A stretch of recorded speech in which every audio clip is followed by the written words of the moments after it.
Welcome to Capital Integrative Health's Functional Medicine Detox presentation. Today your presenters are Katie Mora, she's our functional nutritionist, and myself, Jen Unruh, I'm an integrative nutritionist. With our presentation today, we're going to answer 3 questions. The first is, what is functional medicine and functional nutrition, and how are they applied to patient cases? And then, how does toxic overload and supporting detoxification affect physical health and overall health? And last, learn how to follow a medically driven and nutrient-dense metabolic detox program. So first, we want to break down a little bit for you the differences between functional medicine and conventional medicine. Functional medicine really recognizes the interconnections and it's very root cause focused. It builds upon the body's own innate healing capacity and using lifestyle and diet as first-line therapies. So it uses a lot of interventions that go with the body rather than against the body. Conventional medicine has the body is divided into systems and parts like different silos. It's very symptom and disease focused and relies heavily on medications as the first-line therapy. The next slide here is one of the major tools that we use in the practice of functional medicine. It is called the functional medicine tree. So this breaks down a little bit more how functional medicine and conventional medicine differ. In conventional medicine, you can see at the top that there are different leaves and branches. Each one of these represent a different specialty. So you'll see gastroenterology, hepatology, cardiology, and they each kind of have their own field and specialty, and they focus within. They may break down into different diagnoses based on different signs and symptoms. In functional medicine, we actually do the opposite, and we go to the base of the tree. So at the bottom, you're going to see sleep and relaxation, exercise and movement, nutrition, stress, and relationships. We really find that these are the roots that you want to fix within the tree. It is the nourishment of those that really makes the whole being thrive and function well together. As we go up, you're going to see the next layer says mental, emotional, and spiritual influences, genetic predispositions, and experiences, attitudes, and beliefs. So we really find that these things influence how the body functions and also the importance as to how a disease state or disease and condition has developed for somebody. Above you'll go and you'll see antecedents, triggers, and mediators. These are the things that have happened prior, like you think of somebody when they were in the womb of their mother. Was the mother going under some stressful situations? Did the mother have steroids? Were they breastfed? That would be all of the antecedents. The mediators for somebody is something that has been ongoing sort of throughout, so stressful occurrences like, the family has a lot of turmoil, the parents were getting divorced and it took 5 years, they have a terrible, sad American diet. These are all things that are ongoing that kind of put stressors on the body or development of a disease. And triggers are the straws that broke the camel's back.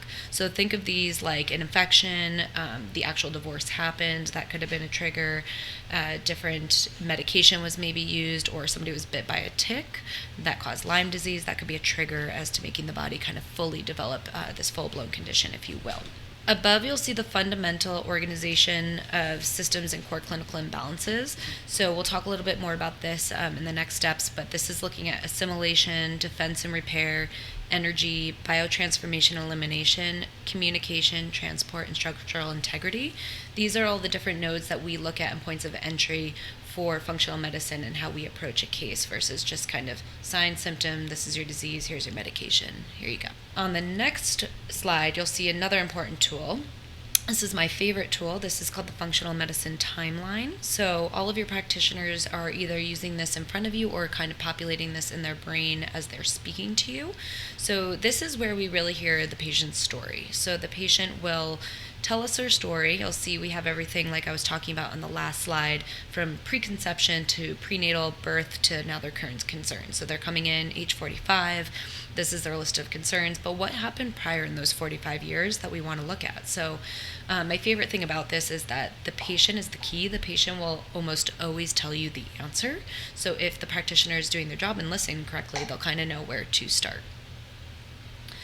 You can also see on here that we do have the slots for the antecedents, mediators, and triggers, and the signs and symptoms reported. So we are always kind of populating this to see and kind of keep track of everything you're telling us and where maybe those important moments happen and what we should focus on.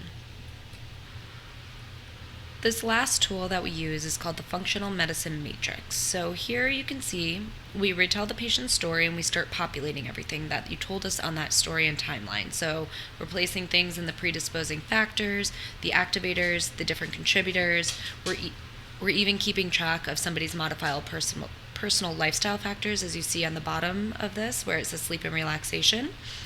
And above is what I was talking about when I said we are looking at different nodes and points of entry as to where do we think is the most significant places that we should start with the patient.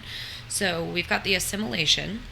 So this is really what we talk about when we're saying, how do we use what we've taken in? So how do we use our food and our supplements properly? Structural integrity, this is, do we have the cellular or physical structures to maintain health in the first place? So this could be anything from, you think of like ligaments and bones to somebody's ileocecal valve in their intestines and making sure things are working the way that they should. If you look up at defense and repair, this is how do we defend against or mediate the stuff that we don't need? So how well is our immune system operating? To the right of that, you're going to see energy.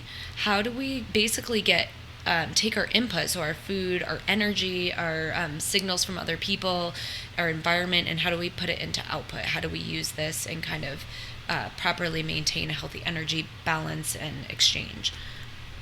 Below that is biotransformation and elimination. This is how do we let go or transform the bad stuff. So this is super important in this module when we're talking about detox, is how do we actually use and then eliminate and excrete things that we don't need or that might be impairing our body and health. At the very bottom, you're going to see transport. This is, you think your lymphatic system, how do we get things moving through our body and utilizing what's in the system.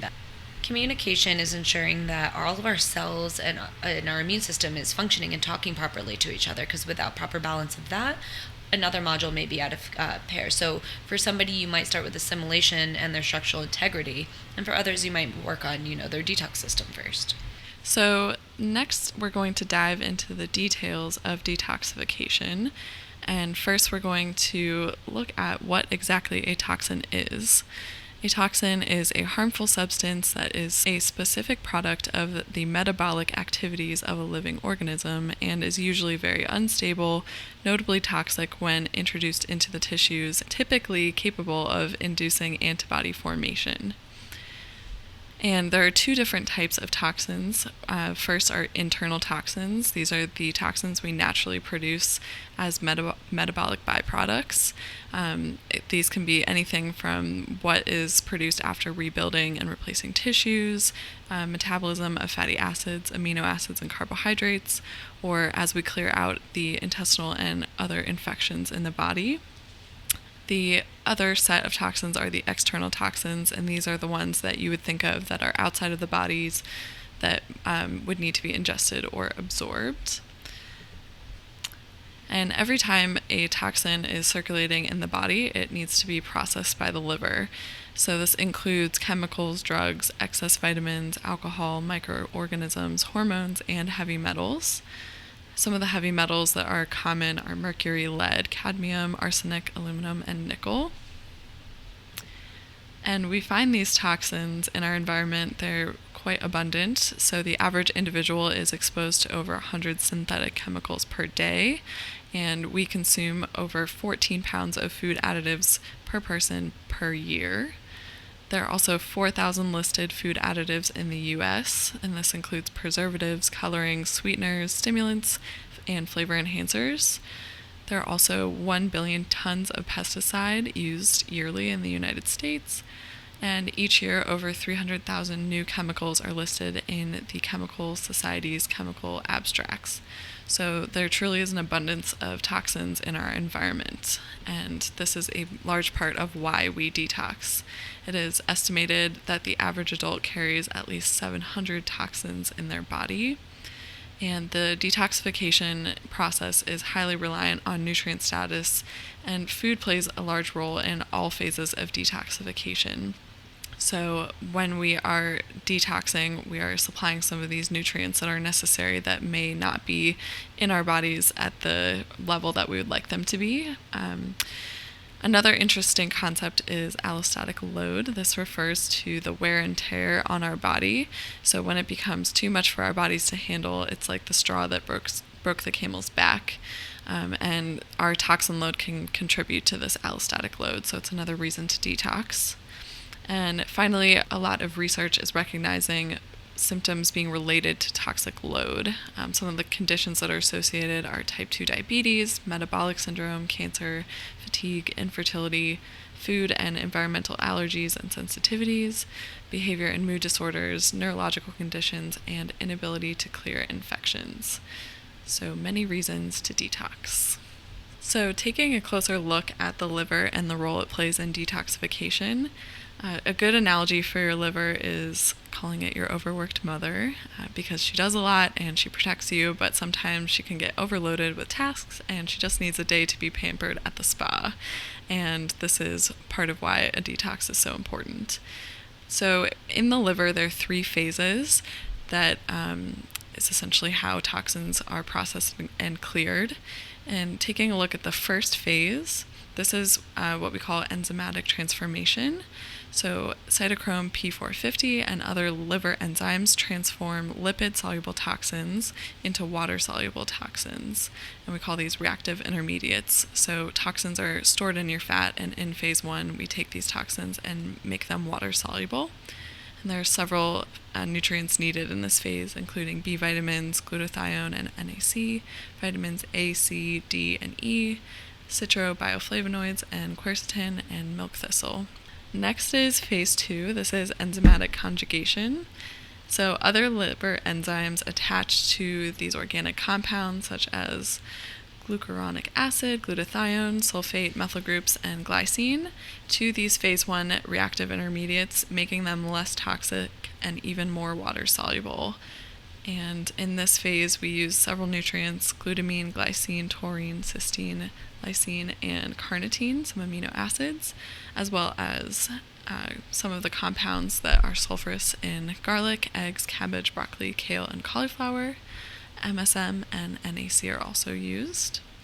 And then finally, phase 3 is transport. So at this phase, ATP binding cassette, ABC, proteins excrete phase 2 toxins out of the cell for elimination via many of the different routes that we excrete.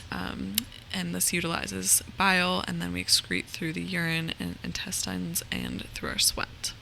So the liver truly is the main detox organ, and this slide is just summarizing the pathway that toxins typically follow. So right at the top there, they're fat soluble, and then in the intermediate phase, we take them from fat soluble to water soluble, as well as making them less harmful. And then an important step here is taking them from water soluble and then getting them out of the body through excretion.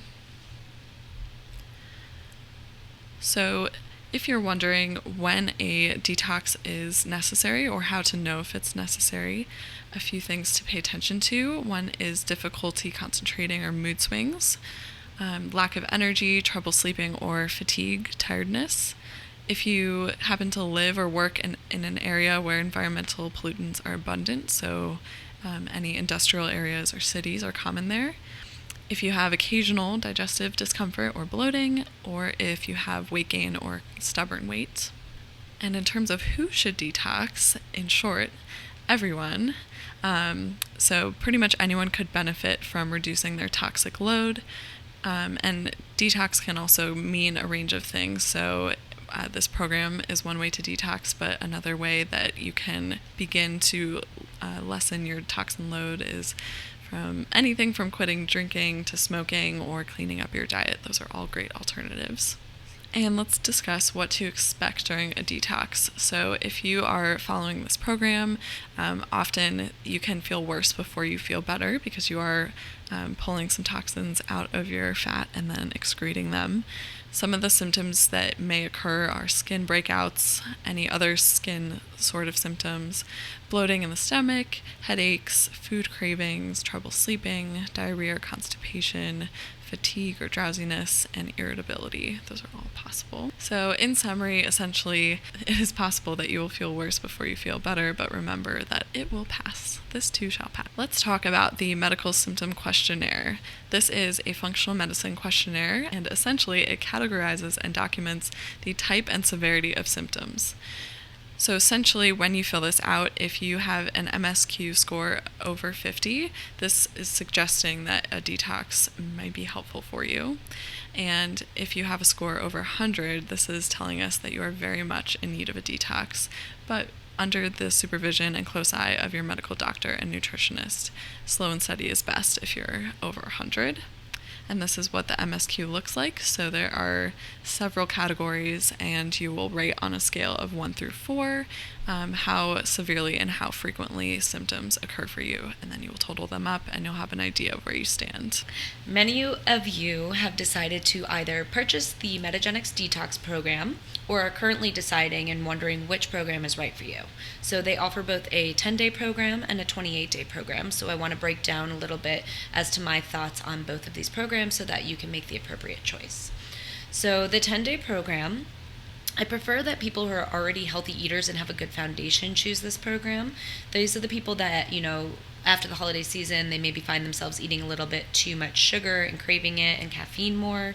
They maybe need just a little bit of a kickstart or kick in the butt to get back on track. So this program is really fast-paced because you're kind of taking a month-long program and crushing it into 10 days. So you're going to have not as much weight loss as it's only 10 days, but you should see some, and you should have increased energy and generally increased symptoms that you filled out on that MSQ prior. So this is more for those people that either need to test out, is this program right for me, and then continue longer, or that they already just are healthy and need a little bit of a cleanup after the holiday season. The 28-day program is my favorite program. This is a true elimination diet to uncover food sensitivities. These are for people who are both healthy eaters and people who don't have the great foundation and need to work on behavior change a little bit more. It's obviously a bit more slow and steady. So with that, you'll see cut down on sugar cravings, caffeine, improved healthy diet, increased energy, and much more weight loss potentially because you're having a whole month of more restricted eating and detox promotion. So just so you can see an overview, many of you may have already looked into this, what the detox program looks like. So this is both a whole foods diet as well as supplementing with a medical food that is upregulating the phases of detox that Jen prior talked about. So the big 6 that are the most common food sensitivities and allergies for people that are being removed are wheat and the protein of that, which you may have heard of as gluten. Dairy, the major protein we're removing for that is casein. Corn, soy, eggs, and shellfish. So at minimum, we really recommend that you remove these if you want to see any true sensitivities that you may have to some of the most possibly offending proteins in the diet. The additional possible other sensitivities that we're looking at and that this program does remove are beef, pork, oranges, peanuts, chocolate, and then caffeine and alcohol.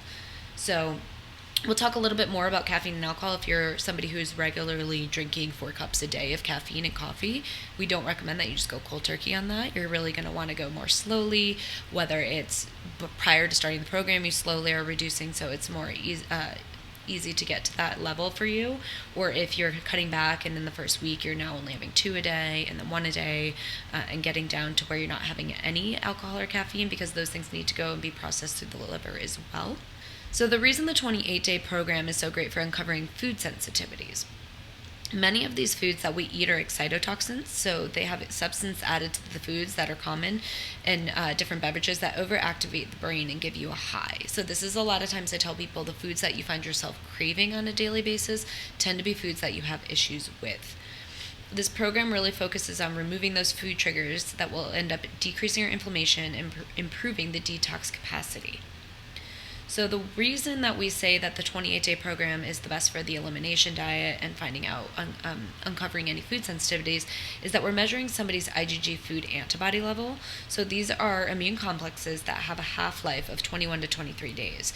So when we take those foods out of the body, for that allotted amount of time, we're reducing the half-life of the antibodies. So you're basically desensitizing the body to different allergens and food proteins that you kind of regularly eat. So some people will say, I take food out for a week or two and they can't tell if they're having any improvement or reactions to it because they haven't taken it out long enough. So this program really focuses on taking things out for the month so that when you put it back in, you're really going to notice how your body handles that in its truest form because you're now desensitized.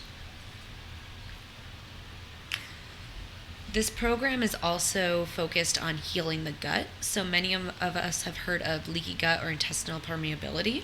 So these tend to go hand in hand with the food sensitivities. So this program also is giving the nutrition to have this anti-inflammatory diet and taking away foods that may be causing a permeable gut for you. We're not sure, not every food is the same for everybody. The medical foods that you're taking also have L-glutamine in them. This is an amino acid that will nourish the small intestinal cells and rebuild your mucosal lining in the gut.